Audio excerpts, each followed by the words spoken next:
So in this video, we are going to extract the first, middle and last name from our full name column, and we will use left, right and mid functions with search to do it. So our first, middle and last name are separated by spaces.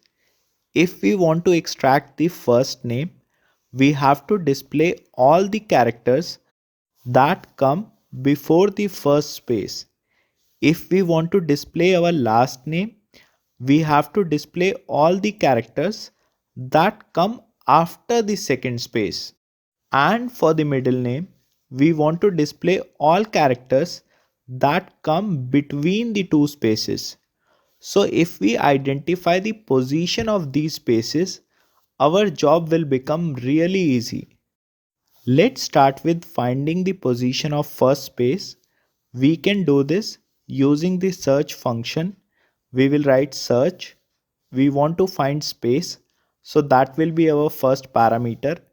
We want to find space in this string, so it will be our second parameter. And since we want to find the first space, we will start our search from the first position itself. Now we get the position of our first space. Let's copy the formula to the other cells as well. In order to extract the first name, we want all characters before the first space. Since first name is at the beginning, we can use the left function. This will be the text from where we want to fetch our data, and these are the number of characters we want to fetch. We know that this is the position of first space and we just want the first name with no space, so we will subtract 1 from it and it will give us the correct first name. Let's copy the formula down and it's working as expected. Now we know the position of first space. In order to get the middle name, we also need to calculate the position of second space. Again, we need to search for space in our string or full name, but this time we want to search the second occurrence. So our first two parameters will remain the same. We want to search for space and we want to search in this string. But now if we again start from the first position in this string, it will return the position of first space, which is not what we want.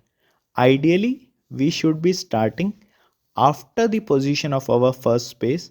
Let's do that. We will add 1 to our first space position, and now when we do it, we get the position of our second space as well. Now we can use the mid function to extract the middle name. We will write mid. Full name will be our text. We need to start displaying text after the position of our first space, which will be the value of this cell, and we will add 1 to it. And now we need to display the characters that are between the first space and the second space. So we will subtract first space from the second space. But if we notice closely, this will give us 2, while ideally we should only extract one character from this name. So we need to subtract 1 from our formula, and now we get the answer we were looking for. Let's track down our formula, and it's working correctly for all the full names. For the last name, we need to extract everything that comes after the second space. Since we need to extract our text at the end, we can use the right function. The number of characters that we need to fetch can be easily calculated if we subtract the position of our second space from the length of the string. Let's calculate the length of our string and let's copy our formula to the remaining cells. Now we just need to use the right function. This will be our string. For the characters, we will subtract position of our second space from the length and we get our last name as well. Let's copy our formula down and we get all the last names from our listed names. I created these columns separately for the sake of explanation purposes. You can also combine these formulas together directly. Also, you can calculate the last name using mid function as well. Try it on your own and please post your answers in the comment section. I will also drop some questions at the end of this section, and you will have a special video waiting for you at the very end, which will help you extract text based on the nth occurrence. For example, if we want to extract data between 10th space and 15th space, this current method won't work efficiently for that, but we will be able to do it easily using the approach that we will discuss in that video.